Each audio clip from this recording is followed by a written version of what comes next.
مقدس لڑائی کا انکار کسی مذہب میں بھی نہیں ہے، چاہے بظاہر جتنا وہ امن کا پرچار کرتے ہیں۔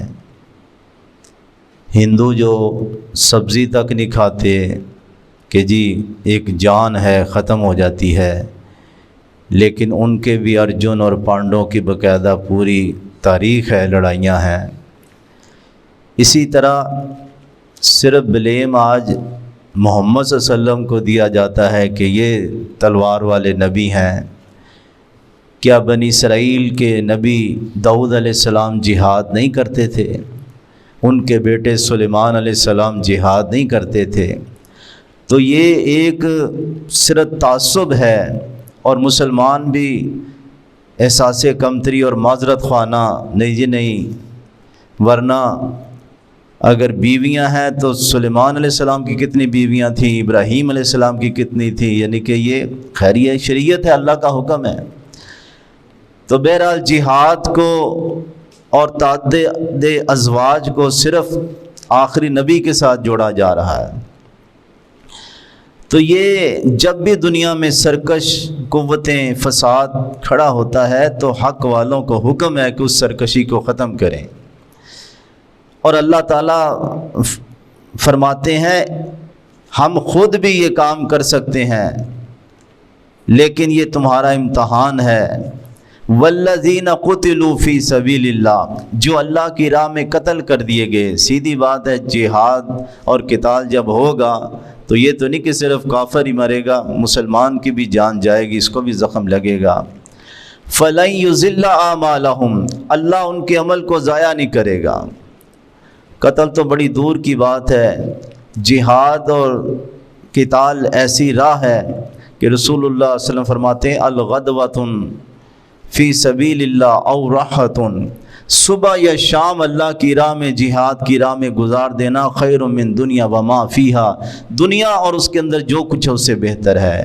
راہ جہاد کی گرد و غبار جہاں لگ گئی وہاں جہنم کی آگ نہیں جائے گی۔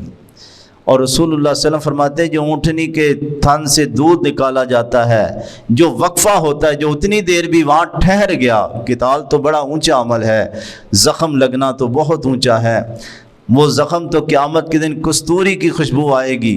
قیامت کے دن اللہ سخت غصے میں ہوں گے، حدیث میں آتا ہے شہداء کے کٹے پھٹے جسم کو دیکھ کے اللہ مسکرا دیں گے۔ تو جہاد میں جان ہی چلے جانا، اللہ تعالیٰ فرماتے ہیں یہ تو سودا ایسا ہے، پکا سودا ہے جنت میں۔ سورہ توبہ کی 111 نمبر آیت میں اللہ نے انجیل میں بھی، تورات میں بھی، قرآن میں بھی بیان کر دیا۔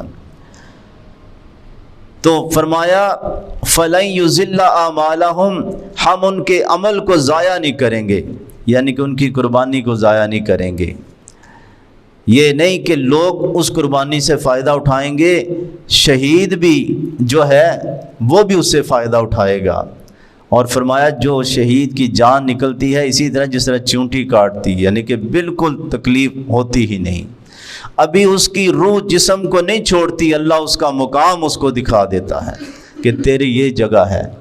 اور اسی طرح رسول اللہ صلی اللہ علیہ وسلم فرماتے ہیں کہ امن میں رہے گا وہ شہید، قبر میں پوچھا نہیں جائے گا، اور 70 بندوں کے بارے میں اس کی شفاعت قبول کی جائے گی، 72 جنت کی عورتوں سے اس کا نکاح کیا جائے گا۔ تو یہ سارے اوصاف اور فضیلتیں بیان کی گئیں۔ سَيَهْدِيهِمْ، ہم ان کی رہنمائی کریں گے جنت کی طرف۔ وَيُصْلِحُ بَالَهُمْ، ان کی حالت ٹھیک کر دیں گے۔ یہ نہیں کہ اسی طرح کٹے پھٹے کے ساتھ جائے گا، اللہ رب العزت ان کے سارے معاملات کی اصلاح کر دے گا، قبر کے اندر بھی، میدان محشر میں بھی، آخرت میں بھی، پورا یعنی کہ ان کو پروٹوکول دیا جائے گا۔ وَيُصْلِحُ بَالَكُمْ، بلکہ ہم نے تو دیکھا ہے شہداء کے گھروں کی حالت بدل جاتی ہے۔ اللہ تعالیٰ ایسی خیر و برکت ہے۔ عمر لڑکا صدر کا، والد صاحب اس کے فوت، بہنیں ہی بہنیں تھیں، چھوٹا سا 2 مرلے کا مکان۔ وہ کہتے جی بھائی جان رشتہ کس طرح آئے بہنوں کا، جو بھی یعنی کہ آتا ہے وہ کہتے ہیں جی اتنا مکان ہے۔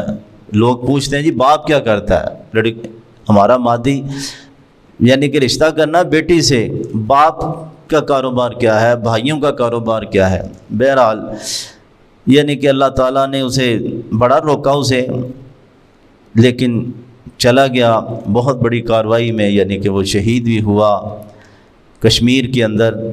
تو اللہ تعالیٰ نے حقیقی بات دیکھتے ہی دیکھتے، یعنی کہ اس طرح 4 بہنوں کا شادی ایک انگلینڈ میں، یعنی کہ اللہ تعالیٰ نے سبب بنایا، اور سارے نیک۔ تو بہرحال اللہ تعالیٰ فرماتے ہیں ہم ان کے سارے معاملات ٹھیک کر دیں گے۔ وَيُدْخِلُهُمُ الْجَنَّةَ، ہم ان کو جنت میں داخل کریں گے، عَرَّفَهَا لَهُمْ، جس کا تعارف ان کو پہلے ہی ہوگا۔ عرفہ کا معنی 3 معنی بیان کیے گئے کہ اللہ تعالیٰ ان کو وہ جنت میں لے کے جائیں گا جس کا تعارف اللہ نے قرآن و حدیث میں بیان کر دیا، ایسے باغ ہیں، ایسے پھل ہیں، ایسی آبشاریں ہیں۔ عرفہا کا ایک معنی یہ ہے کہ وہ صحیح حدیث ہے بخاری کی، شہداء یا جنتی جب جنت میں جائیں گے نا تو کسی سے پوچھنا نہیں پڑے گا۔ فرمایا جس طرح تم دنیا کے گھر میں جاتے ہو نا، سیدھے اپنے گھر میں چلے جاتے ہو، کسی سے اپنے گھر کا ایڈریس نہیں پوچھتے، ادھر بھی تم سیدھے اپنے گھر کی طرف چلے جاؤ گے۔ اللہ اکبر۔ ایک معنی یہ ہے عرفہ کا معنی خوشبو لگانا، تو ان کی رہائش گاہیں جہاں وہ رہ رہے ہوں گے خوشبو سے وہ معطر ہوں گی۔ اللہ سمجھ عمل کی توفیق عطا فرمائے۔